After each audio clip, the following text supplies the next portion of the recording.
ஆண்டவர் நம்மோடு இருக்கிறார் என்ற ஒரே ஒரு நம்பிக்கை தான் இந்த உலகத்தில் நம்மளை வாழ வைக்குது. அப்படிதானே?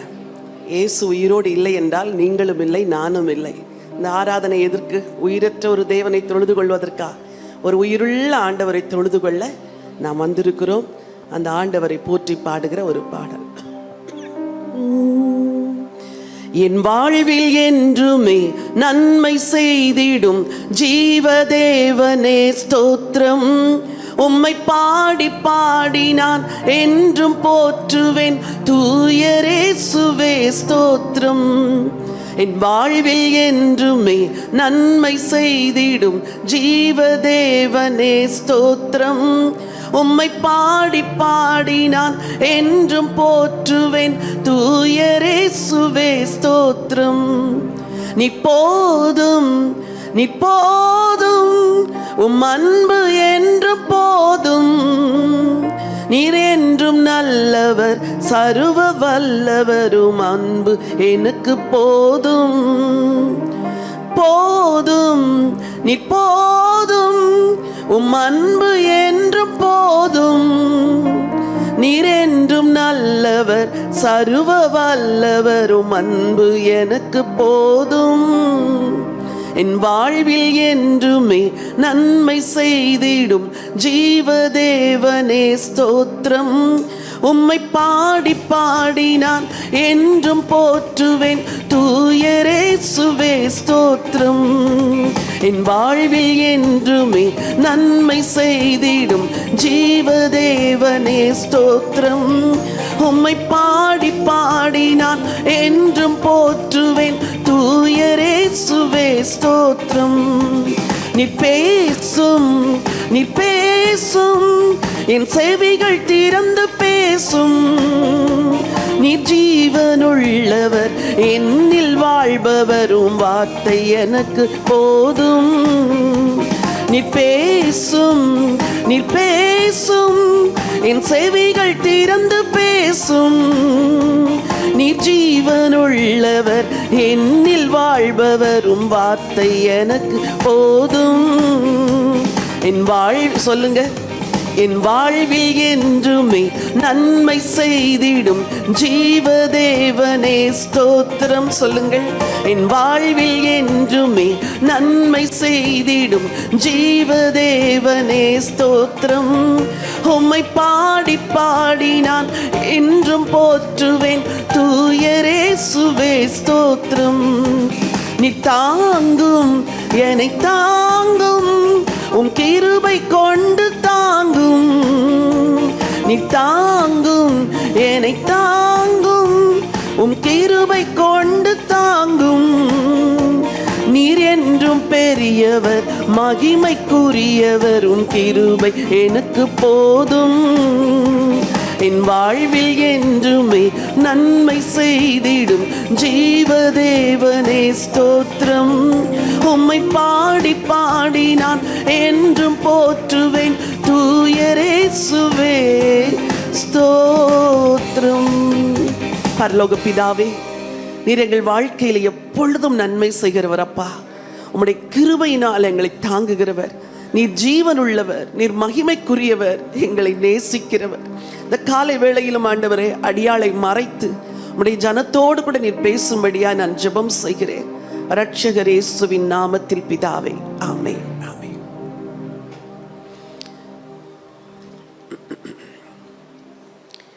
இந்த காலை ஆராதனையிலும் உங்களோடு கூட பகிர்ந்து கொள்ளும்படி வேதத்திலிருந்து ஒரு பகுதியை ஆண்டவர் கொடுத்து எனக்கு அனுப்பினார். எபிரேயருக்கு எழுதின நிருபம் 6ஆம் அதிகாரத்திற்கு உங்கள் வேதத்தை திருப்பிக் கொள்ளுங்கள். கர்த்தர் நம்மோடு கூட பேசுகிறவர், நம்மோடு கூட இடைப்படுகிறவர், நம் வாழ்வை மாற்றுகிறவர், நம்முடைய வாழ்வை ஆசீர்வதிக்கிறவர். எபிரேயருக்கு எழுதின நிருபம் 11ஆம் அதிகாரம். மன்னியுங்கள், இன்றைக்கு தியானத்திற்காக எபிரேயருக்கு எழுதின நிருபம் 11ஆம் அதிகாரத்திற்கு உங்கள் வேதத்தை திருப்பிக் கொள்ளுங்கள். 6வது வசனத்தை வாசிக்க விரும்புகின்றேன். சரி, நமக்கெல்லாம் பெயர் விசுவாசி என்பது. நாம் எல்லாரும் ஆண்டவரை ஏற்றுக்கொண்ட பிறகு என்ன சொல்லுகிறோம்? நான் விசுவாசியாக மாறினேன், இந்த வருஷம் நான் விசுவாசியாக மாறினேன், இந்த வருஷம் இயேசுவை ஏற்றுக்கொண்டேன் என்று நாம் எல்லாரும் சொல்லுகிறோம். இங்கே வேதம் சொல்லுகிறது, விசுவாசம் இல்லாமல் தேவனுக்கு பிரியமாய் இருப்பது கூடாத காரியம். ஏனென்றால் தேவனிடத்தில் சேருகிறவன் அவர் உண்டென்றும் அவர் தம்மை தேடுகிறவர்களுக்கு பலன் அளிக்கிறவர் என்றும் விசுவாசிக்க வேண்டும் என்று வேதம் சொல்லுகிறது. நீங்கள் எல்லாரும் விசுவாசிகள், நீங்கள் தேவனை தேடி வந்திருக்கிறீர்கள். ஆனால் தேவனை தேடி நாம் வருகிறோம். பல வேளைகளில் நம்முடைய உள்ளத்தில் நான் தேவனை தேடுகிறதினால் எனக்கு பலன் உண்டு என்று நம்மால் விசுவாசிக்க முடிகிறதில்லை. ஜெபம் செய்கிறோம், நான் ஜெபித்தால் ஆண்டவர் பலன் அளிப்பார் என்று நம்மால் விசுவாசிக்க முடிகிறதில்லை. உபவாசிக்கிறோம், உபவாசித்தால் தேவன் பலன் அளிப்பார் என்று நம்மாலே விசுவாசிக்க முடிகிறதில்லை. இங்கே வசனம் தெளிவாய் சொல்கிறது, விசுவாசம் இல்லாமல் தேவனுக்கு பிரியமாய் இருப்பது கூடாத காரியம். ஏனென்றால் தேவனிடத்தில் சேருகிறவன் அவர் உண்டென்றும் அவர் தம்மை தேடுகிறவர்களுக்கு பலன் அளிக்கிறவர் என்றும் விசுவாசிக்க வேண்டும். ஹல்லேலூயா. 2 காரியத்தை நீங்க விசுவாசிக்க வேண்டும். என் கூட சொல்லுங்க, தேவன் உண்டு என்று விசுவாசிக்கிறேன், தேவன் உயிரோடு இருக்கிறார் என்று விசுவாசிக்கிறேன், அவரை தேடுகிற எனக்கு பலன் அளிப்பார் என்று விசுவாசிக்கிறேன். ஒருவேளை இந்த காலை வேளையிலே ஆண்டவர் என் ஜெபத்திற்கு பதில் கொடுப்பாரா, கொடுக்க மாட்டாரா, காரியங்கள் நடக்குமா, நடக்காதா, கர்த்தர் கிரியை செய்வாரா, கிரியை செய்ய மாட்டாரா என்று சந்தேகத்தோடு வந்திருப்பீர்கள் என்றால், உங்களுக்கு நான் சொல்லுகிற வார்த்தை, உங்களுக்கு நிச்சயமாய் பலன் உண்டு. கர்த்தரை தேடுகிற உங்களுக்கு நிச்சயமாய் பலன் உண்டு. சரி, இதை எபிரேயாக்கியோன் விசுவாசத்தை குறித்து என்ன எழுதுகிறார் என்று முதல் சில வசனங்களை நீங்கள் வாசிக்க விரும்புகிறேன். எபிரேயர் 11 முதலிலிருந்து. சரி, விசுவாசமானது நம்பப்படுகிறவைகளின் உறுதியும் காணப்படாதவைகளின் நிச்சயமுமாய் இருக்கிறது. விசுவாசம்னா என்னன்னா, நம்ம அதை நம்புறோம், ஆனா நம்ம பார்க்கல, அதான் விசுவாசம். ஆனால் பல வேளைகளில் நாம் என்ன நினைக்கிறோம், பார்த்தால் தான் விசுவாசிப்பேன் என்று தோமாவை போல இருக்கிறோம், அப்படிதானே? இங்கே மதுரையிலே இந்த இடத்திலே மேலே அனுப்பானடி என்ற இடத்துல இப்படி ஒரு சர்ச் இருக்குன்னு எனக்கு சொன்னாங்க. நான் பார்க்கவே இல்லை. ஆனால் நான் என்ன பண்ணேன், டிக்கெட்டை புக் பண்ணிட்டு இந்த மீட்டிங்க்கு வந்தாச்சு. எந்த நம்பிக்கையில் இந்த போதகர் அவர்களும் அவருடைய துணைவியாரும் என்னை அழைத்து, இப்படி ஒரு இடத்துல ஒரு சர்ச் இருக்குது, நீங்கள் வாங்கன்னு சொன்ன அந்த வார்த்தையின் நம்பிக்கையில் இந்த சபையை நான் பார்க்காது இருந்தும் இந்த சபை இங்கே இருக்கிறது என்று நம்பிக்கையோடு நான் கிளம்பி வந்தேன். அப்படித்தானே? வந்து பார்த்த பொழுது சபை இருக்குதா இல்லையா? இருக்குது. அப்போ அவர்களுடைய வார்த்தை உண்மை. அதை நான் விசுவாசித்த பொழுது, நான் காணாதிருந்தும் அதை நம்பி கிளம்பி வந்த பொழுது இங்கு ஒரு சபையை கண்டேன். நீங்கள் இருக்கிறீர்கள், உங்கள் ஆராதனையில் நான் கலந்து கொண்டேன். இதுதான் விசுவாசம். நான் அதை நம்புறேன், நான் பார்க்கலனாலும் நான் நம்புறேன். இதுதான் நம்முடைய விசுவாசம். ஆண்டவர் இன்றைக்கு விசுவாசிகளை விசுவாசத்தில் வளர வேண்டும் என்று சொல்லி விரும்புகிறார். எதில் வளர வேண்டும்? விசுவாசத்தில் வளர வேண்டும். பல நேரங்களில் ஜெபத்திலே வளருகிறோம், உபவாசத்தில் வளருகிறோம், கர்த்தருக்கு கொடுப்பதிலே வளருகிறோம். ஆனால் விசுவாசத்தில் அதே இடத்தில் பின்தங்கிய நிலைமையிலே இருக்கிறோம். இன்றைக்கு விசுவாசத்தை குறித்த ஒரு 5 காரியங்களை நான் உங்களோடு கூட பகிர்ந்து கொள்ள விரும்புகின்றேன். முதலாவது, ஒவ்வொரு தேவ பிள்ளைக்கும் ஒரு விசுவாச பார்வை வேண்டும். என்ன பார்வை வேண்டும்? இந்த செய்தியை நீங்க மறக்கவே கூடாது. இந்த செய்தியை இந்த வாரமெல்லாம் அசை போட வேண்டும், இந்த மாதம் எல்லாம் அசை போட்டு இந்த சபையின் விசுவாசிகளாகிய நீங்கள் விசுவாசத்திலே வளர வேண்டும். ஒவ்வொரு விசுவாசிக்கும் தேவையானது விசுவாச பார்வை. சரி, என்னோடு கூட ஆதியாகமத்தின் புத்தகத்திற்கு வேதத்தை திருப்பிக் கொள்ளுங்கள். ஆதியாகமத்தின் புத்தகம் 13ஆம் அதிகாரத்திற்கு வேதத்தை எடுத்துக்கொள்ளலாம். 8வது வசனத்திலிருந்து சில வசனங்களை நான் வாசிக்க விரும்புகிறேன். யாராவது ஒருத்தர் மைக்கில் வாசிப்பீங்களா? ஆபிராம் லோத்தை நோக்கி, எனக்கும் உனக்கும் என் மெய்ப்பருக்கும் உன் மெய்ப்பருக்கும் வாக்குவாதம் வேண்டாம், நாம் சகோதரர். இந்த தேசமெல்லாம் உனக்கு முன் இருக்கிறது அல்லவா? நீ என்னை விட்டு பிரிந்து போகலாம். நீ இடதுபுறம் போனால் நான் வலதுபுறம் போகிறேன், நீ வலதுபுறம் போனால் நான் இடதுபுறம் போகிறேன் என்றான். அப்பொழுது லோத்து தன் கண்களை ஏறெடுத்து பார்த்து, அந்த வார்த்தையை அடிக்கோடிடுங்கள். அப்பொழுது லோத்து தன் கண்களை ஏறெடுத்து பார்த்து யோர்தான் நதிக்கு அருகான சமபூமி முழுவதும் நீர்வளம் பொருந்தினதாய் இருக்க கண்டான். கர்த்தர் சோதோமையும் குமாராவையும் அழிக்கும் முன்னே சோவாருக்கு போகும் வழி மட்டும் அது கர்த்தருடைய தோட்டத்தை போலவும் எகிப்து தேசத்தை போலவும் இருந்தது. அப்பொழுது லோத்து யோர்தானுக்கு அருகான சமபூமி முழுவதையும் தெரிந்து கொண்டு கிழக்கே பிரயாணப்பட்டு போனான். வசனம் சொல்லுகிறது, லோத்துக்கு ஒரு பார்வை இருந்தது. அந்த பார்வையை விசுவாச பார்வை என்று நாம் சொல்ல முடியாது. ஆபிரகாமுக்கும் லோத்துக்கும் செல்வம் அதிகமானதினாலே அவர்கள் இருவருக்கும் சற்று, ஆபிரகாம் கட்டாயம் சண்டையிட்டு இருக்க மாட்டார். லோத்தின் மெய்ப்பருக்கும் ஆபிரகாமின் மெய்ப்பருக்கும் வாக்குவாதம் உண்டாயிற்று. ஆபிரகாம் சமாதான பேச்சை சொல்லும்படி அழைக்கிறார். விசுவாசிகளாகிய நீங்கள் எப்பொழுதுமே வாக்குவாதங்கள், சண்டைகள், சச்சரவுகள் அப்படின்னு வந்தால் நீங்கள் சமாதான பேச்சுக்கு தான் என்ன செய்யணும்?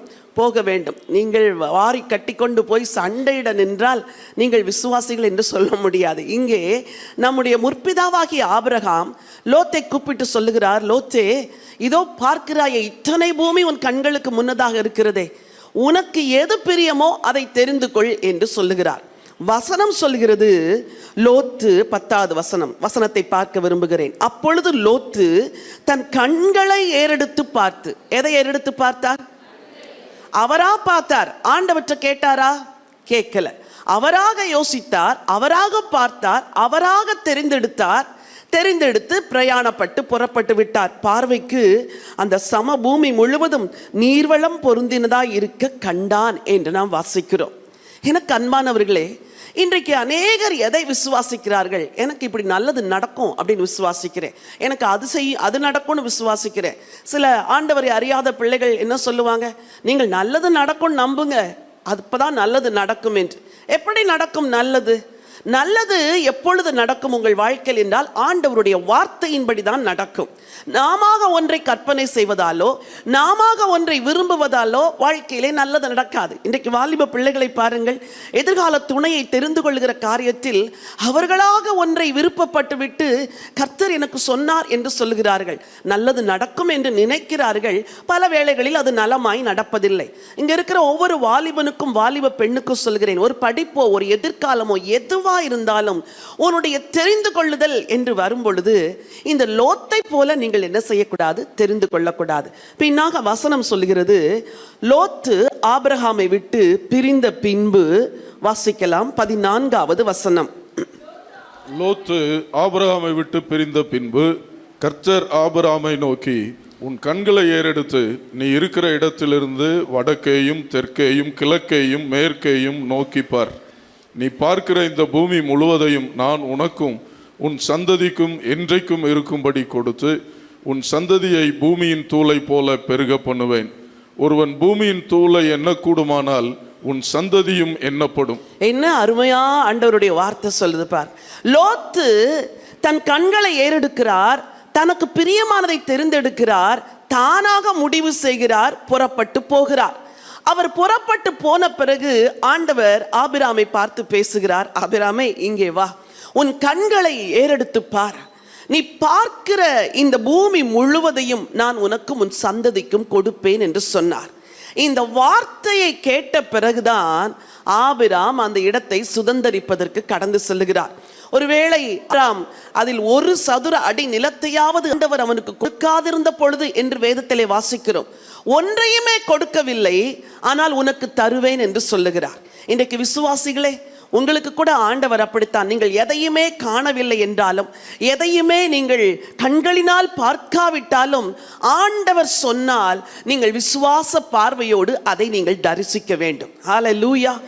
நீ கண்களை ஏறெடுத்து பார், கிழக்கு மேற்கு வடக்கு தெற்கு இந்த பூவதையும் நான் உனக்கும் உன் சந்ததிக்கும் என்றைக்கும் இருக்கும்படி கொடுத்து. அந்த வார்த்தை எவ்வளோ முக்கியம் பாருங்க, என்றைக்கும் இருக்கும்படி கொடுத்து என்றார். இன்றைக்கு வரைக்கு லோத்தின் சந்ததி எப்படி இருக்கிறார்களோ தெரியவில்லை, ஆனால் ஆபிராமின் சந்ததி தான் நிலைத்திருக்கிறார்கள். ஹல்லேலூயா. ஒவ்வொரு பிள்ளைக்கும் வேண்டியது எது தெரியுமா? விசுவாச பார்வை. விசுவாச பார்வை. ஆண்டவரே, நீர் சொன்னீரே, அந்த வார்த்தையின்படி நான் விசுவாசிக்கிறேன் என்று. நான் இளவயதில் ரட்சிக்கப்பட்ட ஆரம்ப நாட்களில் நான் மாத்திரம்தான் என் குடும்பத்திலே ரட்சிக்கப்பட்டிருந்தேன். அப்பொழுது என் குடும்பத்தின் ரட்சிப்புக்காக நான் அதிகமாய் ஆண்டவரிடத்தில் பாரத்தோடு ஜெபம் பண்ணுவேன். ஆண்டவரே, என் வீட்டார் ரட்சிக்கப்பட வேண்டும், என் குடும்பம் ரட்சிக்கப்பட வேண்டும் என்று. நானும் அப்பொழுதுதான் விசுவாசத்தில் வளர்ந்து கொண்டிருக்கிறேன். ஒரு நாள் ஆண்டவர் ஒரு வசனத்தை கொடுத்தார், கர்த்தராகிய இயேசு கிறிஸ்துவை விசுவாசி, அப்பொழுது நீயும் உன் வீட்டாரும் ரட்சிக்கப்படுவீர்கள் என்று. அவர் வசனம் கொடுத்தார். வீட்டில் ஒருவர் கூட ரட்சிக்கப்படவில்லை. நான் என்ன செய்வேன்? ஜெபிக்கும் பொழுதெல்லாம் கண்களை மூடிக்கொண்டு என் தகப்பன், என் தாய், என் சகோதர சகோதரிகள் எல்லாரும் கூடி இருந்து தேவனை ஆராதிப்பது போல கற்பனை செய்து கொள்வேன். அதற்கு பெயர் விசுவாச கற்பனை. ஏனெனில் ஆண்டவர் வாக்கு பண்ணிவிட்டார், கர்த்தராகிய இயேசு கிறிஸ்து விசுவாசி, அப்பொழுது நீயும் உன் வீட்டாரும் ரட்சிக்கப்படுவீர்கள் என்று. ஒவ்வொரு முறை சபையில் அந்த பாடல் பாடும் பொழுதும் கண்ணீரோடு நான் என் குடும்பத்தோடு நான் ஆராதிப்பதைப் போலவே நான் கற்பனை செய்து ஆண்டவருக்கு நன்றி சொல்வேன். ஆண்டவர் நிறைவேற்றினாரா? நிறைவேற்றினார். ஆண்டவர் செய்தாரா? ஆண்டவர் செய்தார். எனக்கு அன்பானவர்களே, விசுவாசமானது நம்பப்படுகிறவர்களின் உறுதியும் காணப்படாதவர்களின் நிச்சயமுமாய் இருக்கிறது. ஆண்டவர் உங்களுக்கு ஒரு வார்த்தை கொடுத்தால் அந்த வார்த்தையின் நிறைவேறுதலை நீங்கள் பார்க்காவிட்டாலும் அதை உறுதியான மனதோடு நீங்கள் நம்ப வேண்டும், அதை விசுவாசிக்க வேண்டும், அதை கண்களில், மனக்கண்களில், விசுவாச கண்களில் தரிசிக்க வேண்டும். ஒருவேளை உங்கள் மகளுக்கு குழந்தை இல்லை என்று வைத்துக் கொள்ளுங்கள். அந்த சூழ்நிலையிலே நீங்கள் விசுவாச கண்களினால் ஆண்டவருடைய வார்த்தையை விசுவாசித்து தரிசிக்க வேண்டும். என் மூத்த சகோதரிக்கு திருமணமாகி 4 ஆண்டுகள் குழந்தை இல்லை. நான் மிகவும் பாரத்தோடு ஆண்டவரிடத்தில் ஜெபித்துக் கொண்டிருந்தேன். ஆண்டவரே, அவர்கள் உம்மை ஏற்றுக்கொண்டிருக்கிறார்கள், பிள்ளை இல்லை என்றால் சமுதாயத்தின் மத்தியிலே ஒரு அவமானமாய் இருக்குமே, நீர் நான் ஜெபம் செய்கிறேன், நீர் பதில் தர வேண்டும் என்று ஆண்டவரிடத்தில் ஜெபித்தேன். ஒரு நாள் ஆண்டவர் சொன்னார், ஒரு குமாரனை அணைத்துக் கொண்டிருப்பாய் என்று வேதத்திலே வசனம் வந்தது. என் சகோதரிக்கு சொன்னேன், ஆண்டவர் இப்படி வசனத்தை சொல்லி இருக்கிறார் என்று. அன்றிலிருந்து நான் ஜெபம் பண்ணும் பொழுதெல்லாம் என் மனக்கண்களிலே என் சகோதரி ஒரு குமாரனை அணைத்துக் கொண்டிருப்பது போல மனதிலே கற்பனை செய்வேன். இப்படி கற்பனை செய்வது தவறல்ல, வசனத்தின்படியான விசுவாச கற்பனை. சரி, சில நாட்கள் போயிற்று, சில மாதங்கள் போயிற்று. 2 வருடங்கள் கழித்து ஆண்டவர் அவர்களுக்கு ஒரு அழகான ஆண் பிள்ளையை கொடுத்தார். ஹல்லேலூயா. முதல் முறையா எங்க அப்பாவுக்கு போட்டோ எடுத்து அந்த போட்டோவை போஸ்ட்ல அனுப்புனாங்க. அந்த போட்டோ எப்படி இருந்துச்சுன்னா, அந்த குழந்தைய ஹக் பண்ணி தோள்ல சாய்த்து கொண்டு சந்தோஷமாய் சிரித்து கொண்டு இருப்பது போல. அப்போ அந்த வார்த்தை எனக்கு ஞாபகம் வந்தது, ஒரு குமாரனை அணைத்து கொண்டிருப்பாய். சொன்னார் அல்லவா, சொன்னவர் செய்தார். ஹல்லேலூயா. என் அன்பு சகோதரர்களே, என் அன்பு சகோதரிகளே, நம்முடைய ஆண்டவர் பொய் சொல்ல மனிதன் அல்ல, மனம் மாற மனு புத்திரன் அல்ல. அவர் வசனத்தில் ஒன்றை உங்களுக்கு சொல்லிவிடுவார் என்றால் அதை நிச்சயமாய் நிறைவேற்றுவார். ஆகவேதான் இந்த ஜீவனுள்ள தேவனுடைய வார்த்தையை ஒவ்வொரு நாளும் நாம் படிக்க வேண்டும். ஆண்டவர் எனக்கு என்ன சொல்லுகிறார்? ஒருவேளை வாக்குத்தத்தம் மட்டும் அல்ல, ஆண்டவர் எனக்கு என்ன ஆலோசனை சொல்லுகிறார், என்ன புத்திமதி சொல்லுகிறார், என்னோடு என்ன பேசுகிறார், என்னை எந்த காரியத்தில் எச்சரிக்கிறார், நான் எதில் மாற வேண்டும் என்று விரும்புகிறார் என்று நீங்கள் ஒவ்வொரு நாளும் வேத வசனத்தை படிக்கும் பொழுது கர்த்தர் உங்களோடு கூட பேசுவார். கர்த்தர் பேசுகிறதை விசுவாசியுங்கள். கர்த்தர் பேசுனதை விசுவாச கண்கள் கொண்டு தரிசிக்க வேண்டும். ஆண்டவர் ஆபிரகாமுக்கு உனக்கு ஒரு கர்ப்பத்தின் கனியை தருவேன் என்று சொன்ன பிறகு ஆபிரகாம் தன்னுடைய சரீரத்தை பார்த்திருப்பார் இல்ல. மெடிக்கலி ஸ்பீக்கிங் அவருடைய சரீரம் it's not at all fit for ஒரு பேபியை கொடுக்கிறதுக்கு அது தகுதியற்ற ஒரு சரீரம். அவருடைய சரீரம் செத்து போனது என்று வேதம் சொல்லுகிறது. சாராளுடைய கர்ப்பமும் செத்து போனது என்று வேதம் சொல்லுகிறது. தேவ தூதர்கள் சாராளுக்கு செய்தியை சொல்லும் பொழுது அந்த சாராளம்மா சொன்னாங்க, நான் கிழவியா இருக்க எனக்கு இன்பம் உண்டாயிருக்குமோ என்று சொல்றாங்க. அதன் பொருள் என்ன? நான் இப்ப பார்க்கிறது என் சரீரம் ஒரு பிள்ளையை பெற்றெடுக்கக்கூடிய சரீரம் அல்ல, ஆனால் ஆண்டவர் சொல்லுகிறார் உனக்கு சந்ததி உண்டாகும் என்று. அப்படி என்றால் அந்த வார்த்தையை கேட்டு கேட்டு கேட்டு கேட்டு கேட்டு கேட்டு இந்த தாய் விசுவாசத்தில் பலன் அடைந்து ஒரு பிள்ளையை பெற்றெடுத்தார்கள். சரீரத்தை பார்த்தால் அவிசுவாசம் வரும், வார்த்தையை பார்த்தால் விசுவாசம் வரும். ஹல்லேலூயா. மெடிக்கல் ரிப்போர்ட்டை பார்த்தீங்கன்னா அவிசுவாசம் வரும், ஆண்டவருடைய வார்த்தையை பார்த்தால் விசுவாசம் வரும். பேங்க் பேலன்ஸை பார்த்தீங்கன்னா உண்மையா அவிசுவாசம் தான் வரும், ஆனா ஆண்டவருடைய வார்த்தையை பார்த்தால் விசுவாசம் வரும். ஹல்லேலூயா. உங்கள் எல்லாருக்கும் இன்னைக்கு ஆண்டவர் விசுவாச பார்வையை கொடுக்க விரும்புகிறார். வசனத்தை கொடுத்த பிறகு விசுவாச கண்களினால் அதை தரிசித்து ஆண்டவருக்கு நன்றி சொல்லுங்கள். விசுவாசம் இல்லாமல் தேவனுக்கு பிரியமாயிருப்பது கூடாத காரியம். தேவனை விசுவாசிக்கிறவர்கள் அவர் உண்டென்றும் தம்மை தேடுகிறவர்களுக்கு பலன் அளிக்கிறவர் என்றும் என்ன செய்ய வேண்டும்? விசுவாசிக்க வேண்டும். சரி, இரண்டாவதாக விசுவாச பார்வை மட்டுமல்ல, உங்கள் வாயிலே விசுவாச வார்த்தைகளும் இருக்க வேண்டும். நீங்கள் நான் எல்லாம் தரிசிக்கிறேன், ஆனால் என்ன நடக்குமோ தெரியல. இன்னைக்கு நிறைய பேர் அப்படி தானே, எல்லாம் சரிங்க, ஆனால் என்ன நடக்குமோ தெரியல. பிஸ்னஸ் போகிறத பார்த்தா எப்படி தான் முடியுமோ தெரியல. பொண்ணு திருமணத்தெல்லாம் ஃபிக்ஸ் பண்ணிட்டேன், எப்படி தான் நடக்குமோ தெரியல. இந்த அவிசுவாச வார்த்தைகள் தான் பல வேளைகளில் நம்முடைய ஆவிக்குரிய ஆசீர்வாதத்தையும் பூமிக்குரிய ஆசீர்வாதத்தையும் தடுக்கிறது. இந்த ஆராதனை முடிந்து நீங்கள் போகும்போது ஒரு தீர்மானம் எடுத்துகிட்டு போகணும். இனிமே என் வாயில் நான் எதை பேச மாட்டேன். இவ்வளோ மெதுவாவா சொல்வீங்க? அவிசுவாசத்தை பேச மாட்டேன். உங்களுக்கு நான் இந்த சின்ன புக்லெட்ஸ்ன்னு சொல்லி கொடுத்தேனே, இந்த புக்லெட்ஸில் 200 ப்ரேயர்ஸ் இருக்குது. எல்லாமே வேர்ஸ் பேஸ்ட். ஒவ்வொன்றும் வசனத்தின் அடிப்படையிலான ஜெபங்கள்.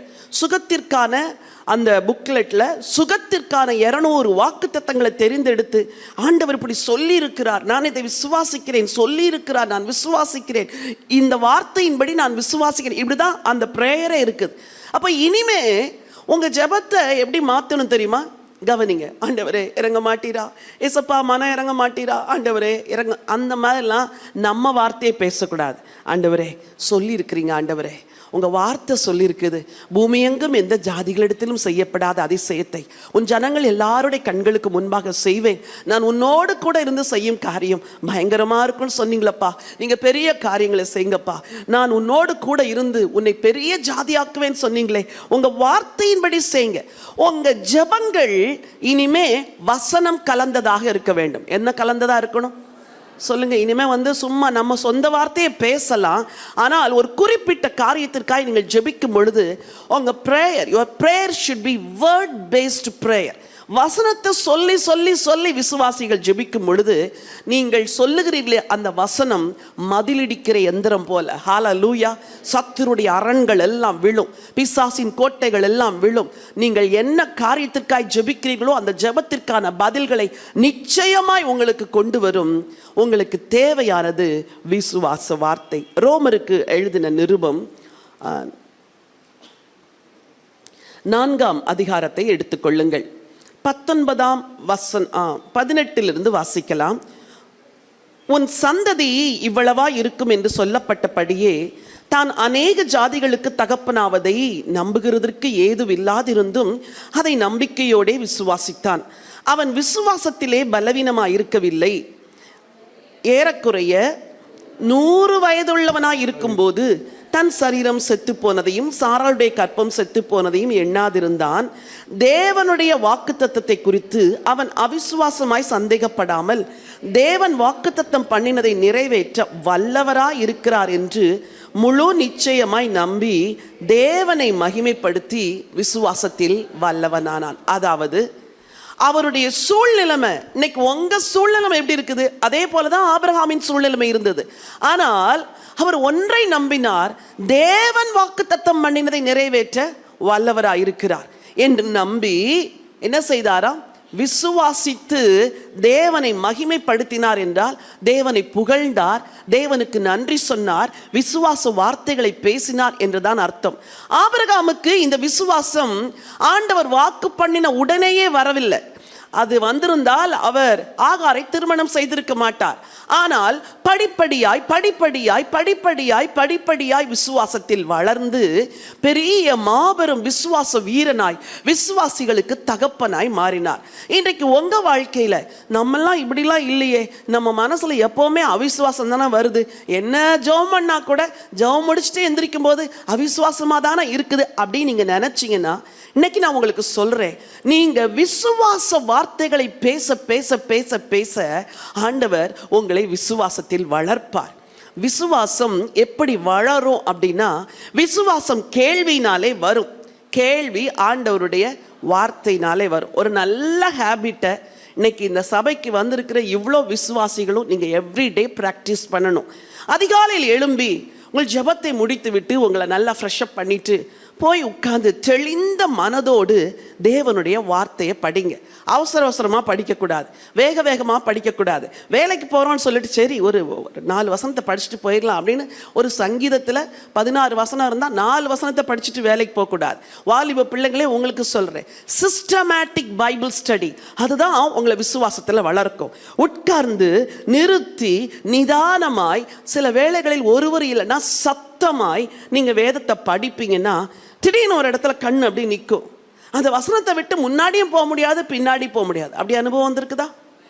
அப்படி அவ்வளோதான். ஐயோ, ஆண்டவர் இப்படிலாம் பேசுகிறாரு. அந்த வசனத்தை 100 முறை படிச்சிருப்பீங்க, அந்த வசனத்தை எத்தனையோ முறை பிரசங்கத்தில் கேட்டிருப்பீங்க.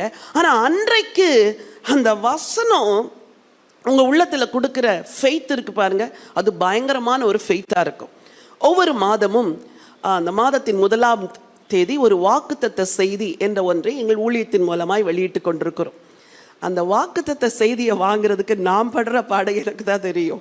ஐயோ, ஒரு 15 நாளைக்கு முன்னாடியே உட்காந்து ஜெபம் பண்ண ஆரம்பிச்சிருவேன். ஆண்டவரே, இந்த மாதத்துக்கு என்ன ஆண்டவரே சொல்கிறீங்க, என்ன ஆண்டவரே சொல்கிறீங்க, என்ன ஆண்டவரே சொல்கிறீங்க. 1000 வசனம் கண்ணுக்கு முன்னாடி வரும். ஒரு வசனத்தையும் எடுக்க மாட்டேன். உட்கார்ந்து சொல்லுங்கப்பா சொல்லுங்கப்பா சொல்லுங்கப்பா. திடீரென்று என்றோ ஒரு நாள் படித்து கொண்டிருப்போம், அல்லது மைண்டுக்குள்ள அப்படியே ஃப்ளாஷ் ஆகும் அந்த வசனம். அது உள்ள வந்த உடனே இங்க இருக்கிற ஃபெய்த்து இங்க வந்துடும். அதுதான் கர்த்தர் பேசுகிற வசனம். நீங்க பல வேளைகளில் கர்த்தர் எப்படி பேசுவார், ஆண்டவர் சத்தத்தை கேட்க முடியலன்னு திணறீங்களே, உங்களுக்கு நான் சொல்லித்தரேன். உட்கார்ந்து நிறுத்தி நிதானமாய் தேவனுடைய வசனத்தை நீங்க படிக்கும்போது 28 வசனம் இருக்கிற அந்த சங்கீதத்தில் ஒரு வசனத்தில் உங்கள் கண்கள் நிலை குத்தி நிற்கும்.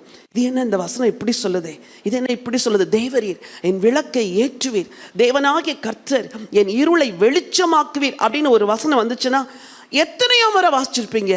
என் விளக்கை ஆண்டவர் ஏற்றுவார், என் குடும்ப விளக்கை ஏற்றுவார், என் பிள்ளைகளின் விளக்கை ஏற்றுவார். நீங்களே அறிக்கை பண்ண ஆரம்பிச்சிருவீங்க. அந்த அனுபவத்தை தயவு செய்து ஆண்டவரிடத்திலிருந்து கேட்டு பெற்றுக்கொள்ளுங்கள். இதற்கு நிறுத்தி நிதானமாய் வேதத்தை படிக்கிற ஒரு பழக்கம் இருந்தால்தான் கர்த்தர் உங்களோடு கூட பேசுவார். சரி, ஆபிரகாம் ஆண்டவர் சொன்ன வார்த்தையை நம்பி சூழ்நிலைமை எப்படி இருந்தாலும் விசுவாசத்தை பேசினதினால் விசுவாசத்தில் வல்லவராய் மாறினாராம். ஹல்லேலூயா. என் அன்பு தேவனுடைய பிள்ளைகளை, உங்களுக்கும் ஆண்டவர் வரும் நாட்களில் அப்படிப்பட்ட அனுபவங்களை தர உண்மையுள்ளவராயிருக்கிறார். ஒரே ஒரு பாடலின் ஒரு கவியை பாட விரும்புகிறேன். நம்ம நாளைக்கு முன்னாடி எழுதின ஒரு பாடல். நிச்சயமா இந்த பாடலை போலவே கர்த்தர் உங்க வாழ்க்கையிலும் அவரை நம்புகிற உங்களுக்கு பலன் அளிப்பார். இயேசுவின் நாமத்தினால் ஒரு அற்புதம் உனக்கு நடக்கும். இயேசுவின் நாமத்தினால் ஒரு அற்புதம் உனக்கு நடக்கும். இயேசுவின் நாமத்தினால் ஒரு புது வழி உனக்கு திறக்கும். இயேசுவின் நாமத்தினால் ஒரு புது வழி உனக்கு திறக்கும். இயேசுவின் நாமத்தினால் ஒரு அற்புதம் உனக்கு நடக்கும். நடக்கும் நடக்கும் நடக்கும் நடக்கும் அற்புதம் உனக்கு நடக்கும். திறக்கும் திறக்கும் திறக்கும் திறக்கும் புது வழி உனக்கு திறக்கும். இயேசுவின் நாமத்தினால் ஒரு அற்புதம் உனக்கு நடக்கும். சொல்லுங்கள், இயேசுவின் நாமத்தினால் ஒரு அற்புதம் எனக்கு நடக்கும். இயேசுவின் நாமத்தினால் ஒரு புது வழி எனக்கு திறக்கும். இயேசுவின் நாமத்தினால் ஒரு புது வழி எனக்கு திறக்கும். தேவன் தந்த தரிசனங்கள் அவை நிச்சயம் நடந்து தீரும். தேவன் தந்த தரிசனங்கள் அவை நிச்சயம் நடந்து தீரும். கர்த்தரின் வாக்கு தத்தம் அது நிச்சயம் உன்னை உயர்த்தும். கர்த்தரின் வாக்கு தத்தம் அது நிச்சயம் உன்னை உயர்த்தும். நடக்கும் நடக்கும் நடக்கும் நடக்கும் அற்புதம் எனக்கு நடக்கும். சொல்லுங்களேன், நடக்கும் நடக்கும் நடக்கும் நடக்கும் அற்புதம் எனக்கு நடக்கும். தீரக்கும் தீரக்கும் தீரக்கும் தீரக்கும் புது வழி எனக்கு தீரக்கும்.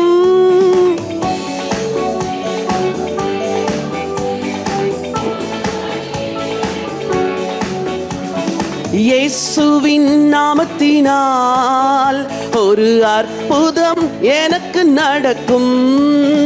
இயேசுவின் நாமத்தினால் ஒரு புது வழி எனக்கு திறக்கும்.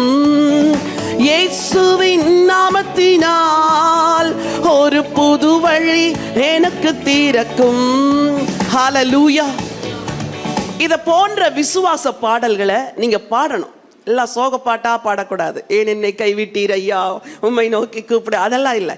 என் ஆண்டவர் எனக்கு அற்புதம் செய்வார், என் ஆண்டவர் உயிரோடு இருக்கிறார், என் ஆண்டவர் ஜீவனோடு இருக்கிறார், அவர் சொன்ன தரிசனம் நிறைவேற.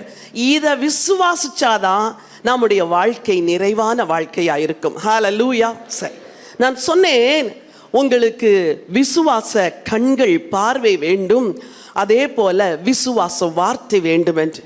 மூன்றாவதாக இந்த ஆபிரகாமை குறித்து அதே ஆதியாகம புஸ்தகத்திலே நாம் வாசிக்கிறோம். அவருடைய நடைகள் விசுவாச நடைகளாய் இருந்ததாம். வாசிக்கலாம், 15 வாசியுங்கள். நீ பார்க்கிற இந்த பூமி முழுவதையும் நான் உனக்கும் உன் சந்ததிக்கும் என்றைக்கும் இருக்கும்படி கொடுத்து உன் சந்ததியை பூமியின் தூளை போல பெருக பண்ணுவேன். ஒருவன் பூமியின் தூளை எண்ணக்கூடுமானால் உன் சந்ததியும் எண்ணப்படும். நீ எழுந்து தேசத்தின் நீளமும் அகலமும் எம்மட்டோ அம்மட்டும் நடந்து திரி, அதை உனக்கு அதை தருவேன் என்றார்.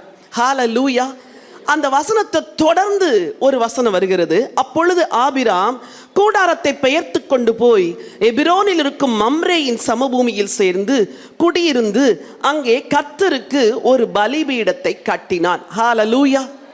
நீங்கள் விசுவாச பார்வையுடையவர்களாக இருக்கிறீர்கள், விசுவாச வார்த்தையை பேசுகிறீர்கள், ஆனால் உங்களுக்கு ஒரு விசுவாச நடையும் தேவையா இருக்கிறது. அது என்ன விசுவாச நடை? லோத்து தானாக நடந்தார், ஆபிரகாம் தானாக நடக்கவில்லை. லோத்து தன் கண்களுக்கு பிரியமான இடத்திற்கு நடந்தார், ஆபிராம் ஆண்டவருடைய சத்தத்திற்காய் காத்திருந்தார். விசுவாச பிள்ளைகளே, உங்கள் வாழ்க்கையிலே நீங்கள் ஒவ்வொரு முடிவையும் எடுக்கும் பொழுது, சில முக்கியமான முடிவுகளை எடுக்கும் பொழுது கர்த்தர் சொல்லித்தான் நீங்க எடுக்கணும். ஆண்டவர் சொல்லித்தான் அடுத்த அடி எடுத்து வைக்கணும். இங்கே ஆபிரகாமை நாம் குறித்து பார்க்கிறோம். ஆண்டவரே சொல்லுகிறார், நீ எழுந்து தேசத்தின் நீளமும் அகலமும் எம்மட்டோ அம்மட்டும் நடந்து திரி. அதாவது ஆபிரகாமே, நீ 100 அடி நடந்தா உனக்கு 100 அடி தருவேன், 1000 அடி நடந்தா 1000 அடி தருவேன், 1000 மைல்கள் நடந்தால் உனக்கு 1000 மைல்கள் தருவேன். அப்போ ஆபிரகாம் எப்படி நடந்திருப்பாரு? சும்மா வேகமா எழும்பி, ஆண்டவரே கிழக்கு மேற்கு வடக்கு தெற்கு என் கால் எங்கெல்லாம் படுதோ அதெல்லாம் நீர் தரேன்னு சொல்லிட்டு நான் என்ன செய்ய போறேன்? நடக்க போகிறேன். சரி, நடந்த ஆபிரகாமுக்கு கொடுத்தாரா? கொடுத்தார். இன்னைக்கு இஸ்ரேல் தேசம் முழுவதும் நீங்க போய் பார்த்தீங்கன்னா இந்த ஆபிரகாம் நடந்து நடந்து நடந்து நடந்து சுதந்திரித்த இடங்களை பார்க்கும்போது நம்ம விசுவாசமே அதிகரிக்கிறது. How about you? உங்க வாழ்க்கையில என்ன? ஆண்டவர் நீங்க இருந்த இடத்துல இருக்கணும் அப்படிங்கிறது ஆண்டவருடைய சித்தம் கிடையாது. உங்க பிள்ளைங்க, நீங்க ஒரு 8ஆம் படிச்சிருக்கிறீங்கன்னா உங்க பிள்ளை ஒரு +2 வரைக்கும் தான் படிக்கணும், அது அல்ல ஆண்டவருடைய சித்தம். ஆண்டவர் உன் சந்ததியை ஆசீர்வதிப்பேன் என்று சொல்லியிருக்கிறார். அடுத்த நிலைமைக்கு உங்களை அழைத்து செல்வதுதான் ஆண்டவருடைய சித்தம். ஹல்லேலூயா. ஒரு பாஸ்டர் பால் யாங்கிச்சோ ஆண்டவர் அவர்கிட்ட கேட்டப்போ சொன்னாரா, உலகத்திலே மிகப்பெரிய ஒரு சர்ச், அதான் என் தரிசனம். அந்த தரிசனத்தை வாங்கும் போது எப்படி இருந்தாரு? ஷீட் போட்ட ஒரு சின்ன டென்ட்டுக்குள்ள இருந்தாரு. சேர் கிடையாது, டேபிள் கிடையாது, ஒண்ணுமே கிடையாது. ஆனா விசுவாச கற்பனை பண்ணி பண்ணி கர்த்தர் என்னை அப்படி செய்வார், கர்த்தர் என்னை அப்படி நடத்துவார் என்று விசுவாசித்தார். நடந்ததா நடக்கலையா? இன்னைக்கு உங்க வாழ்க்கையில அடுத்த அடி எடுத்து வைங்க விசுவாசத்துல. நான் இப்படியே இருக்க போறதில்லை, என் ஆண்டவர் என்னை உயர்த்துவார். நான் என் குடும்பம் இப்படியே இருக்க போறதில்லை, என் கர்த்தர் என்னை உயர்த்துவார். என் பிள்ளைங்க இந்த நிலைமையில இருக்க போறதில்லை, ஆண்டவர் உயர்த்துவார். ஒரு வேளை உங்க பிள்ளைங்க மந்த புத்தி உள்ள பிள்ளைங்களா இருந்துச்சுன்னா நீங்க விசுவாசித்து கர்த்தருக்கு சொல்லணும், ஆண்டவரே என் பிள்ளைகள் எல்லாரும் கர்த்தரால் போதிக்கப்பட்டிருப்பார்கள், என் பிள்ளைகளின் சமாதானம் பெரிதா இருக்கும், என் பிள்ளைக்கு நீங்க டீச் பண்ண போறீங்க, என் பிள்ளை ஞானமுள்ள பிள்ளையா மாறப்போகுது ஆண்டவரே அப்படின்னு நீங்க சொல்லணும். நீங்க ஒவ்வொரு நாளும் காலையில் எழும்பி நடக்கும்போது, நேத்து மாய்த்தான் இன்னைக்கு ஒரு சோகத்தின் நாள் பார், தூங்குது, அது எப்போ எழும்பி எப்போ படிக்க போகுது, அது எங்க பாஸ் ஆகுதோ ஃபெயில் ஆகுதோ, இதெல்லாம் நீங்க பேசக்கூடாது. காலையில் எழும்பும் பொழுதே ஒரு விசுவாச நடை, இந்த நாள் ஒரு நல்ல நாள், இந்த நாள் ஆண்டவர் என்னை ஆசீர்வதிப்பார், இந்த நாள் ஆண்டவருடைய கிருபை கூட இருக்கும். ஒவ்வொரு நாளும் நமக்கு ஒரு gift தெரியுமா உங்களுக்கு? ஆனால் நம்ம ரொம்ப சோகத்திலே ஒவ்வொரு நாளையும் துவங்குகிறோம், முடிக்கும் போதும் சோகத்திலே முடிக்கிறோம். இன்னையிலிருந்து உங்கள் காலையில் எழும்பி உங்கள் படுக்கையிலிருந்து காலை கீழே வைக்கும் போதே ஒரு விசுவாசத்தோடு, ஆண்டவரே இந்த நாள் நல்ல நாள் ஆண்டவரே, என்னை நீங்கள் நடத்துவீங்க ஆண்டவரே, எனக்கு சந்தோஷம் உண்டாக நல்ல காரியங்கள்லாம் நீங்கள் நடக்கும் ஆண்டவரே, என் வீடு சமாதானமாக இருக்கும் ஆண்டவரே, இதை போல நீங்கள் விசுவாச நடை உள்ளவர்களாக இருக்க வேண்டும். ஹல்லேலூயா. இந்த விசுவாச நடை நடக்கும்படி சொன்னவர் யார்? ஆண்டவர். போ, உன்னுடைய எவ்வளோ தூரம் நடப்பியோ அவ்வளோ உனக்கு தாரேன். இன்னொரு கூட்டத்தார் விசுவாச நடை நடந்தார்கள். என்னோடு கூட யோசுவாவின் புத்தகத்திற்கு வேதத்தை திருப்பிக் கொள்ளுங்கள். எப்பொழுது படித்தாலும் எனக்கு ஆச்சரியமா இருக்கிற ஒரு வேத பகுதி அது. யோசுவாவின் புத்தகம் 6ஆம் அதிகாரத்திற்கு வேதத்தை திருப்பிக் கொள்ளுங்கள்.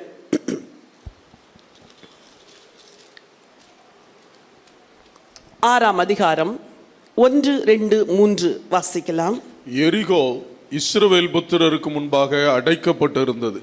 ஒருவரும் வெளியே போகவும் இல்லை, ஒருவரும் உள்ளே வரவும் இல்லை. கர்த்தர் யோசுவாவை நோக்கி, இதோ எரிகோவையும் அதன் ராஜாவையும் யுத்த வீரரையும் உன் கையில் ஒப்பு கொடுத்தேன். யுத்த புருஷராகிய நீங்கள் அனைவரும் பட்டணத்தை சூழ்ந்து ஒரு தரம் சுற்றி வாருங்கள். இப்படி 6 நாள் செய்ய கடவீர்கள். என்ன அருமையா ஆண்டவர் ஒரு ஸ்ட்ராட்டஜி கொடுக்கிறார் பாருங்க. முதல் வசனம் சொல்லுது, எரிகோ இஸ்ரவேல் புத்திரருக்கு முன்பாக அடைக்கப்பட்டிருந்தது, ஒருவரும் வெளியே போகவும் இல்லை, ஒருவரும் உள்ளே வரவும் இல்லை. இன்றைக்கு நம்ம வாழ்க்கையில சில ஆசீர்வாதங்கள் அநேகருக்கு அடைக்கப்பட்டிருக்குது. உள்ளேயும் போக முடியல, வெளியும் வர முடியல, முன்னேற்றமே இல்லை, மாற்றமே இல்லை, உயர்வே இல்லை, லைஃப் மோனோட்டானஸாக இருக்குது அப்படின்னு நீங்கள் நினச்சிங்கன்னா, உங்களுக்கு ஆண்டவர் கொடுக்குற ஒரு ஸ்ட்ராட்டஜி, கர்த்தர் கூப்பிடுறாரு, கர்த்தரே கொடுக்கிறார். யோசுவா அவரா தீர்மானிச்சாரா, கர்த்தர் கொடுத்தாரா? இன்னைக்கு நான் சொல்கிறேன், பிஸ்னஸ் பண்ணுறீங்களோ, குடும்பத்தை நடத்துறீங்களோ, மினிஸ்ட்ரி பண்ணுறீங்களோ, ஸ்ட்ராட்டஜியை, திட்டங்களை ஆண்டவற்றிலிருந்து வாங்கணும். திட்டங்களை தேவனிடத்திலிருந்து வாங்க வேண்டும். இந்த போன வாரத்தில் ஆண்டவர் சொன்னார், 100 நாள் உபவாச ஜெபத்தை நியமியுங்கள் என்று சொன்னார். திடீரென்று ஜெபிச்சுட்டு இருக்கும்போது அந்த சத்தம் கேட்குது. ஓ, ஆண்டவர் இப்படி சொல்லுகிறாரா? ஜனங்கள்கிட்ட சொன்ன உடனே எல்லாரும் they all join together. Okay, we'll pray for 100 days. அப்போ என்ன விசுவாசம்? அந்த 100வது நாள் முடிவில் ஆண்டவர் ஏதோ ஒன்று செய்ய போகிறார் என்று. ஆண்டவர் குடும்ப தலைவர்களாக இருக்கிற உங்களுக்கு திட்டங்களை கொடுப்பார். குடும்ப தலைவிகளாக இருக்கிற உங்களுக்கு திட்டங்களை கொடுப்பார்.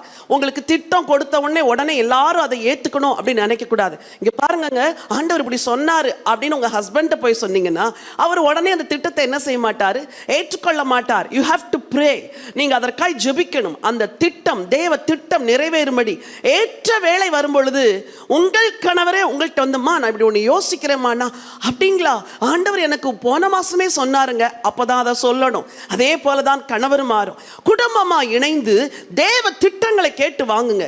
இன்னைக்கு பிசாசானவன் உங்கள் குடும்பங்கள் ஆசீர்வதிக்கப்பட முடியாதபடி குடும்பத்தை சுற்றிலும் மதிலிட்டு இருக்கிறான். உங்கள் குடும்பத்தை சுற்றிலும் எல்லை போட்டு வைத்து நீங்கள் முன்னேற முடியாதபடி, நீங்கள் உயர முடியாதபடி குடும்பத்தின் ஆசீர்வாதங்களை பிளாக் பண்ணி வச்சிருக்கிறான். as family stand together. இவங்க என்ன செஞ்சாங்களா? எரிகோவை சுற்றி வந்தார்களாம். அந்த நடை என்ன நடை தெரியுமா? விசுவாச நடை. அந்த நடை விசுவாச நடை.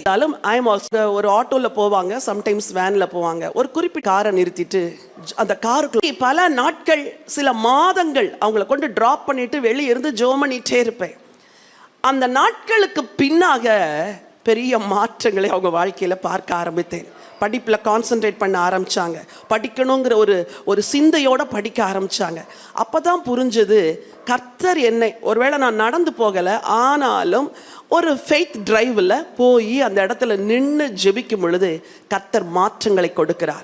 இன்னைக்கு நான் உங்களுக்கு சொல்கிறேன், அடைக்கப்பட்ட வாசல் எதுவாக இருந்தாலும் சரி, அந்த வாசலுக்கு நேராய் நடந்து சென்று இயேசுவின் நாமத்தினால் இந்த வாசல்கள் எனக்கு திறக்கப்படணும்னு ஜெபம் பண்ணுங்க. அநேக பெற்றோர் உங்கள் பிள்ளைங்களை குறித்து தான் பாரத்தோடு இருக்கிறீங்க. சோர்ந்து போகாதீங்க, உங்கள் நடைகள் வீணாகாது. ஒவ்வொரு நாளையும் விசுவாசத்தோடு கர்த்தருடைய வார்த்தையை அறிக்கை செய்து விசுவாச நடை நடக்கும் பொழுது ஆண்டவர் நிச்சயமாய் குடும்பத்திலே மாற்றத்தை கொண்டு வருவார். எத்தனையோ ஊழியர்களுக்கு போகும் பொழுது பல வேளைகளில் நான் சோர்ந்து போயிருவேன். எவ்வளோ கஷ்டமா இருக்குது ஆண்டவரே, டிராவல் பண்ணணும், அங்க போய் காத்திருக்கணும், ஜெபம் பண்ணணும், திரும்ப வரணும், வந்து ஊழியம் இருக்குது, என் நடைகள்லாம் வீணாகுதா ஆண்டவரே அப்படின்லாம் எத்தனையோ நாள் கேட்டிருக்கிறேன். ஆனால் ஊழியத்தில் கர்த்தர் செய்கிற கிரியைகளை பார்த்த பிறகுதான் இந்த நடைகள் ஒன்றும் வீணாகவில்லை என்று தெரிகிறது. ஹல்லேலூயா. இன்னைக்கு சொல்றேன், உங்க நடைகள் வீணாகாது. விசுவாசத்தோடு நடங்கள். ஒவ்வொரு நாளையும் விசுவாசத்தோடு துவங்குங்கள். நிச்சயமாய் கர்த்தர் அன்றைக்கு எரிகோவிலை திறப்பு கண்டு எல்லாரும் போய் எரிகோவை சுதந்தரித்தது போல உங்கள் கானானை நீங்கள் நிச்சயமாய் சுதந்தரிப்பீர்கள். ஹல்லேலூயா. சரி, நான் உங்களுக்கு சொன்னேன், உங்களுக்கு விசுவாச பார்வை வேண்டும் என்று சொன்னேன், விசுவாச வார்த்தை வேண்டும் என்று சொன்னேன், விசுவாச நடை வேண்டும் என்று சொன்னேன். நான்காவதாக உங்களுக்கு விசுவாச செயல்கள் வேண்டும். எதை செஞ்சாலும் ஒரு ஃபெய்த்தோடு செய்யணும். ஆபிரகாமை குறித்து வேதத்திலே நாம் வாசிக்கிறோம். ஆண்டவர் ஆபிரகாமை அழைக்கிறார். ஆபிரகாமே, நீ உன் ஏக சுதனும் உன் பிரியமான குமாரனும் இருக்கிற ஈசாக்கை எனக்கு பலியிடு அப்படின்னு சொல்லி ஆண்டவர் என்ன செய்கிறார்? கூப்பிடுகிறார். நாமளா இருந்தா என்ன சொல்லியிருப்போம்? ஆண்டவரே, இத்தனை வருஷம் கழிச்சு ஒரு பிள்ளையை கொடுத்தீர், அந்த பிள்ளையை போய் பலியிடுகிறதா? ஐயோ, அதெல்லாம் அந்த பேச்செல்லாம் விட்டுருங்க ஆண்டவரே அப்படின்னு சொல்லியிருப்போம். ஆனால் ஆபிரகாம் என்ன செய்தாரா? ஒரு பலிபீடத்தை கட்டி தன் குமாரனாகிய ஈசாக்கை அந்த பலிபீடத்தில் கிடத்தினார் என்று வாசிக்கிறோம்.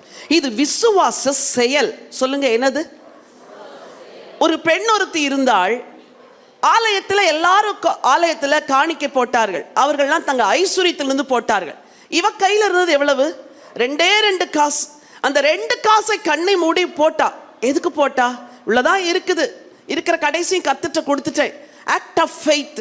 நான் இதை செய்கிறேன், என் தேவன் எனக்கு திரும்ப தருவார் அப்படிங்கிற ஒரு விசுவாசத்தில் செய்தார். போன வாரம் ஒரு குறிப்பிட்ட குடும்பம் ஒரு தேவையில் இருந்த பொழுது அந்த குடும்பத்துக்கு நான் உதவி செய்யும்படி ஆண்டவர் சொன்னார். சரி என்று ஆண்டவர்கிட்ட கேட்டேன், ஆண்டவரே, நான் என்ன செய்யணும், எவ்வளவு செய்யணும் எனக்கு சொல்லுங்க என்று. அப்போ ஆண்டவர் சொன்னப்போ அந்த குடும்பத்தாரை அழைத்து ஒருவருக்கும் தெரியாமல் அந்த குடும்பத்துக்கு அந்த தேவையை சந்திக்கும்படி கொடுத்தேன். நம்பவே மாட்டீங்க, த வெரி நெக்ஸ்ட் டே நான் என்ன கொடுத்தனோ அதில் 10 மடங்கு என் கையில் திருப்பி கொடுத்தாரு. என்னால் நம்பவே முடியல. ஆண்டவரே, நான் எனக்கென்று அதை வைத்து, எனக்கு 1000 தேவை இருக்குது, ஊழியத்துக்கு கோடிக்கணக்கில் தேவை இருக்குது. ஆனால் இன்னொரு குடும்பத்துக்கு கொடுத்த சொன்னாரு, இன்னொரு குடும்பத்துக்கு கொடுத்துருன்னு சொன்னாரு. கொடுத்த அடுத்த நாளே எனக்கு 10 மடங்கு கொடுக்குறாரு. அப்படின்னா உங்களுடைய விசுவாசத்தினால் எதுக்கு விதைக்க சொல்றாரு தெரியுமா? உன்னை நான் இன்னும் பிளஸ் பண்ண போறேன், நீ ஃபெய்த்தில் விதைச்சா நான் உனக்கு அதை தருவேன். ஆண்டவர் எப்பவுமே ஒரு ஸ்பிரிச்சுவல் லா படி தான் செயல்படுவார். ஸோ நீ விதை கொடு, அப்பொழுது உனக்கு கொடுக்கப்படும். என் அன்பு தேவனுடைய பிள்ளைகளே, உங்கள் செயல்கள் எல்லாம் விசுவாச செயல்களாக இருக்க வேண்டும். ஆண்டவர் உங்களிடத்தில் விசுவாச செயல்களை எதிர்பார்க்கிறார், விசுவாச நடைகளை எதிர்பார்க்கிறார். ஒரு சிறு குழந்தை ஒருவன் இருந்தான். அந்த சிறு குழந்தை இடத்துல 5 அப்பமும் 2 மீன்களும் இருந்துச்சு. அப்படிதானே? ஆண்டவர் 5000 பேரை உட்கார சொல்லியிருக்கிறாரு. இந்த குழந்தை என்ன நம்பிக்கையில் கொடுத்துருக்கோம்? ஜீசஸ் இவ்வளோ நேரம் பிரசங்கம் பண்ணாரு. அந்த பிரசங்கம் பண்ண ஜீசஸ்க்கு நான் கொடுக்கிறேன். எதிர்பார்த்ததா எதிர்பார்க்கவில்லையா நமக்கு தெரியல. ஆனால் அந்த குழந்தை கொடுத்த அந்த 5 அப்பமும் 2 மீனும் அன்னைக்கு 5000 பேர் போஷிக்கப்படும்படி அற்புதத்தை கொண்டு வந்தது. உங்கள் வாழ்க்கையில் சில விசுவாச செயல்களை நீங்கள் செய்யணும். ஆண்டவர் சொன்னார், ஆண்டவர் சொன்னபடி நான் செய்கிறேன், ஆண்டவர் சொன்னார், ஆண்டவர் சொன்னபடி நான் கொடுக்கிறேன். அந்த குழந்தையினிடத்திலிருந்து அப்பத்தை வாங்குவதற்கு முன்பாக சீஷர்கள் சொன்னார்கள், இந்த ஒரு பையனிடத்தில் 5 அப்பமும் 2 மீன் தான் இருக்குது, இது எம்மாத்திரம் அப்படின்னு சொன்னாங்க. அந்த வார்த்தை விசுவாச வார்த்தையா அவிசுவாச வார்த்தையா? நம்ம சில நேரம் எப்படி பேசுகிறோம்? அதையே தான் பேசுகிறோம். இன்னைக்கு எதை தீர்மானிப்பீங்களோ இல்லையோ, இங்கிருந்து போகும் பொழுது நான் விசுவாச பார்வை பார்ப்பேன், விசுவாச வார்த்தை பேசுவேன், விசுவாச நடை நடப்பேன், விசுவாச செயல்களை நான் செய்வேன். கர்த்தர் எனக்கு உதவி செய்வார். இதுக்கெல்லாம் உங்களுக்கு விரோதமாக வருகிற ஒரு செயல் என்ன தெரியுமா? அவிசுவாச சிந்தை. என்ன சிந்தை? காலையில் எழும்போதே உடம்பே வலிக்குது, காலே வலிக்குது, இன்னைக்கு எப்படி நான் இன்னைக்கு அந்த வேலையை போய் செய்ய போறேன், அப்படி அந்த எண்ணம் இருக்கு பாருங்க. அந்த எண்ணம் தான் நம்மளை டயர்டாக்குது. அந்த சிந்தை, எப்படிதான் செய்ய போறேன். உடனே நீங்க என்ன சொல்லணும்? என்னை பலப்படுத்துகிற கிறிஸ்துவினாலே. அதை கூட பலன் இல்லாத சொல்றீங்க. சொல்லுங்க, என்னை பலப்படுத்துகிற கிறிஸ்துவினாலே எல்லாவற்றையும் செய்ய எனக்கு பலன் உண்டு. இன்னைக்கு இந்த மாதிரி வாழ்க்கை வாழ ஆரம்பிச்சிங்கன்னா சிந்தையில தான் உங்களுக்கு போராட்டம். கிறிஸ்துவின் சிந்தை, ஆண்டவருடைய வார்த்தையின்படியான சிந்தை, இதை வளர்க்கணும். ஒவ்வொரு நாளும் எதிரிட்டு வருகிற அந்த போராட்டமான சிந்தை. இவ்வளோதான் வருமானம், இதில் வேற இந்த மாதம் இவ்வளோ பிடிச்சிட்டாங்க, எப்படி குடும்பத்தை நடத்த போகிறேன்? உடனே சொல்லணும், என் தேவன் தம்முடைய ஐஸ்வர்யத்தின்படி என் குறைவுகளை எல்லாம் கிறிஸ்து இயேசுக்குள் மகிமையிலே நிறைவாக்குவார். டாக்டர்கிட்ட போறீங்க, அதிர்ச்சி தருகிற ரிப்போர்ட்டை சொல்கிறாங்க. இல்லை ஆண்டவரே, உம்முடைய தழும்புகளால் நான் சுகமானேன் என்று வேதம் சொல்லுகிறது.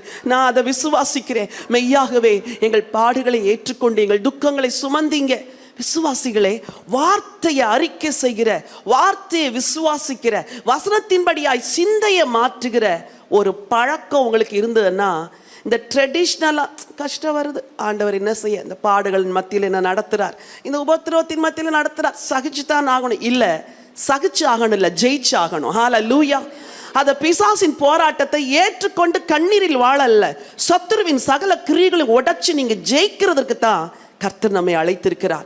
அந்த வசனத்தை நான் திரும்ப வாசிக்க விரும்புகிறேன். எபிரேயருக்கு எழுதின நிருபம் 11ஆம் அதிகாரத்தை எல்லாரும் எடுத்து அந்த 6வது வசனத்தை வாசிக்க விரும்புகிறேன்.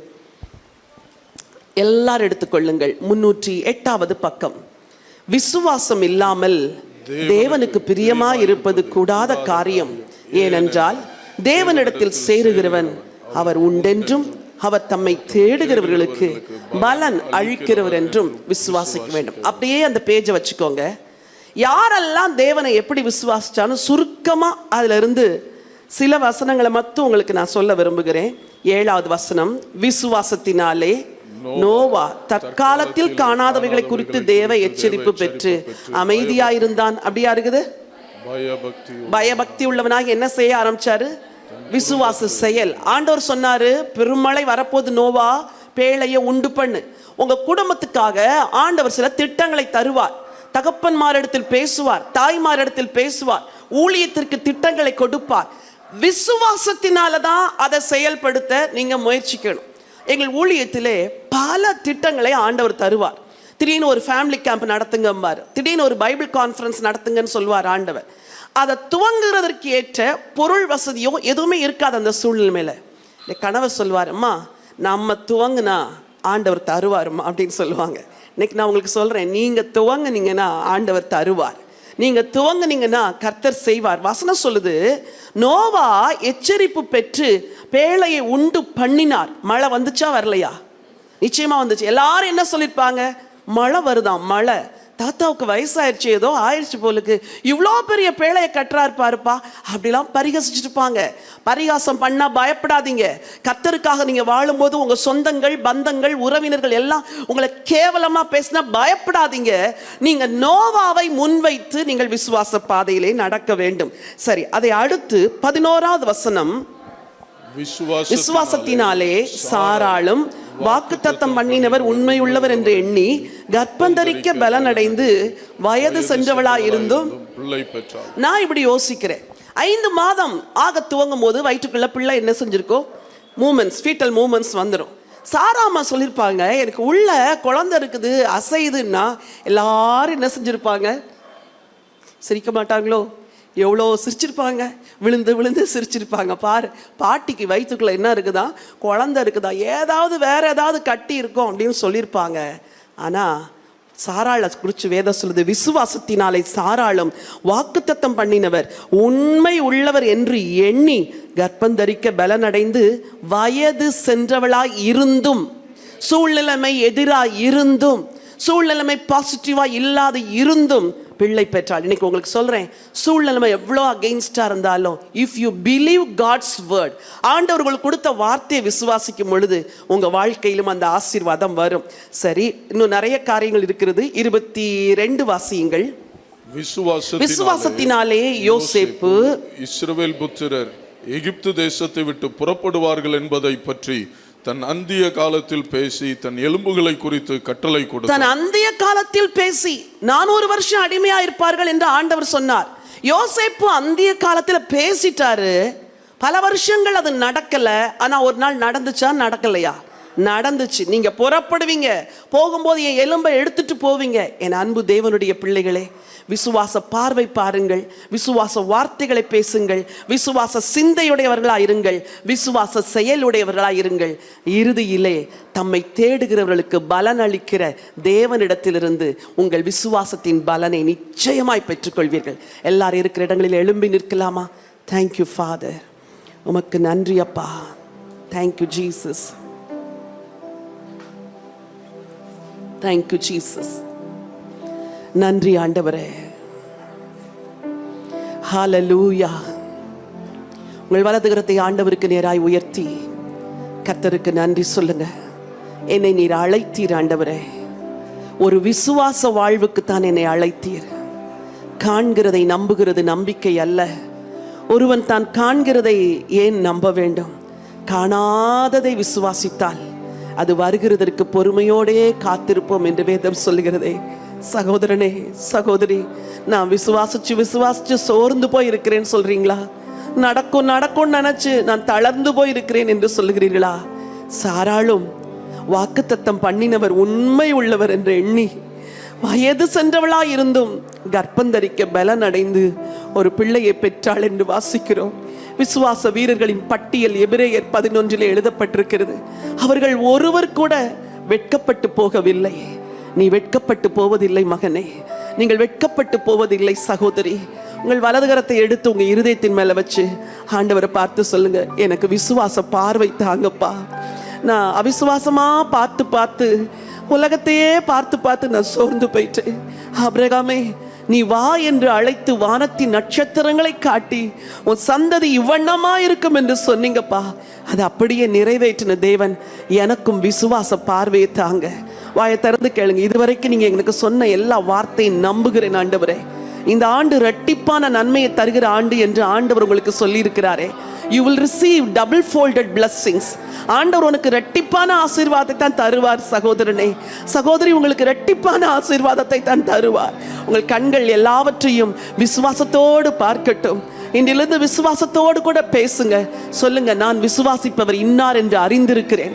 சொல்லுங்க, நான் விசுவாசிப்பவர் இன்னார் என்று அறிந்திருக்கிறேன். பொய் சொல்ல என் தேவன் மனிதன் அல்ல, மனமாற மனுபுத்திரனும் அல்ல. இனிமேல் நான் விசுவாசத்தை அறிக்கையிட போகிறேன். நான் விசுவாசத்தை அறிக்கையிட்டு பெரிய காரியங்களை பெற்றுக்கொள்ள போகிறேன் என்று சொல்லுங்கள். உங்க சிந்தையில எத்தனையோ தர பிசாசு உங்களுக்கு எதிரான எண்ணங்கள், அவிசுவாச எண்ணங்கள், சோர்வின் எண்ணங்கள், தளர்ந்து போகிற எண்ணங்களை குறித்து கொடுத்து உங்களை சோர்வடை பண்ணியிருந்தால் வாயை திறந்து சொல்லுங்க, கர்த்தராகிய இயேசு கிறிஸ்துவின் நாமத்தினாலே அந்த எண்ணங்கள் மேல் ஜெயத்தை எடுக்கிறேன். என் தோல்விக்கு காரணமே என் சோர்வான எண்ணங்கள் தான். என் தோல்விக்கு காரணமே என்னுடைய பலவீனமான எண்ணங்கள் தான். எல்லா அவிசுவாச எண்ணங்களை கட்டிந்து கட்டி அப்புறப்படுத்துகிறேன். எல்லா சத்துருடைய அரண்கள் இந்த கால வேளையில உடைக்கப்படுவதாக. தேவ பிள்ளைகளின் சிந்தையில் இருக்கிற எல்லா அவிசுவாசங்கள், எல்லா நெகட்டிவ் தாட்ஸ், கர்த்தரை குறித்து உயர்வா எண்ண முடியாத எல்லா எண்ணங்களும் இரட்சகர் இயேசுவின் நாமத்தில் உடைக்கப்படுவதாக, உடைக்கப்படுவதாக என்று சொல்லி ஜெபிக்கிறேன். விசுவாச வித்து விதைக்கப்படுவதாக, வசனம் சிந்தையிலே விதைக்கப்படுவதாக. 30 அல்ல, 60 அல்ல, 100 மடங்கு பலன் கொடுக்கட்டும் ஆண்டவரே. விசுவாசிகள் வசனத்தை மனனம் செய்ய கிருபை தாங்க. வசனத்தை இருதயத்தில் பதித்து வசனத்தில் வளர உதவி செய்யுங்க. விசேஷமா என் அன்பு வாலிப பிள்ளைகளுக்காய் ஜெபிக்கிறேன். எண்ணங்களின் போராட்டங்களை இயேசுவின் நாமத்தில் ஜெயிக்க உதவி செய்யுங்க. எல்லா சிந்தையில் இருக்கிற தேவையற்ற எண்ணங்கள் எல்லாம் விலகட்டும் இயேசுவின் நாமத்தினாலே. அப்பா உமக்கு நன்றி. தேசத்தின் நீளம் அகலமோ எம்மட்டோ அம்மட்டும் நடந்து திரி என்று சொன்னீரே. இன்றில் இருந்து உம்முடைய பிள்ளைகள் விசுவாச நடை நடக்க உதவி செய்யுங்க. விசுவாச நடை நடக்க உதவி செய்யுங்க. தலை நிமிர பண்ணுகிற தேவன், தலை குனிய பண்ணுகிற தேவன் அல்ல ஆண்டவரே. தலை நிமிர பண்ணுகிற தேவன் ஆண்டவரே. ஹல்லேலூயா. வாயை திறந்த ஆண்டவருக்கு நன்றி சொல்லுங்க. சொன்னதை செய்கிற தேவன், வாக்கினால் சொன்னதை கரத்தினால் நிறைவேற்றுகிற தேவன். பொய் சொல்ல மனிதன் அல்ல, சொன்னதை நிறைவேற்றுவார். உங்க குடும்பம் உயரோ. ஆண்டவருடைய வார்த்தை, நீ மேன்மையா இருப்பா என்பதுதான் தேவனுடைய வார்த்தை. தரித்திரம் அல்ல. என் தேவன் தன்னுடைய ஐஸ்வர்யத்தின்படி எல்லா குடும்பங்களில் இருக்கிற தரித்திரங்களை எல்லாம் ஆசீர்வாதமாய் மாற்றுங்கப்பா. குடும்பமாய் ரட்சிக்கப்படட்டும், குடும்பமாய் கர்த்தரை சேவிக்கட்டும், கர்த்தருக்காக வாழட்டும். ஆண்டவரே, உடைய ஜனத்தை மனதார ஆசீர்வதித்து அனுப்புகிறேன் அப்பா. நீ பொறுப்பெடுத்து நடத்த வேண்டும் என்று சொல்லி ஜெபிக்கிறேன். தலை சாய்க்கும் கல் நீரையா, மூளைக்கல் நீரையா, தலை சாய்க்கும் கல் நீரையா, மூளைக்கல் நீரையா, ஏல் பெத்தேல் இது வானத்தின் வாசல், ஏசையா ஆசீர்வாதத்தின் வாசல், ஏல் பெத்தேல் இது வானத்தின் வாசல், ஏசையா ஆசீர்வாதத்தின் வாசல். தலை சாய்க்கும் கல் நீரையா, மூளைக்கல் நீரையா, தலை சாய்க்கும் கல் நீரையா, மூளைக்கல் நீரையா. கரங்களை தட்டி ஆண்டவருக்கு நன்றி சொல்லலாமா? நல்ல ஆண்டவரே, உங்க ஜீவ வார்த்தைகளுக்காக நன்றி. தேவன் ஒருவர் உண்டென்றும் தம்மை தேடுகிறவர்களுக்கு பலன் அளிக்கிறவர் என்றும் விசுவாசிக்க சொன்னீர்.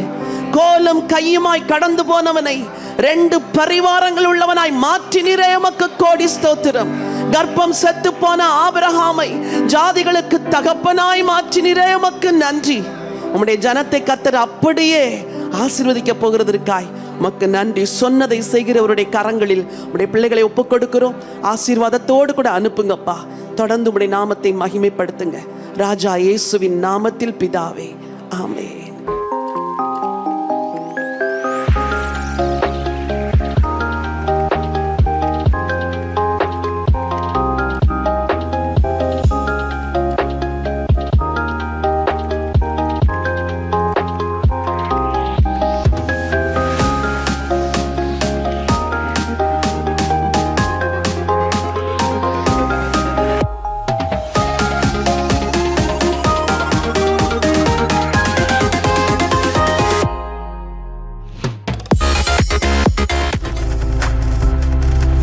நீங்கள் பார்த்துக் கொண்டிருப்பது உங்கள் ஜாய் டிவி. உங்கள் துக்கம் சந்தோஷமாய் மாறும்.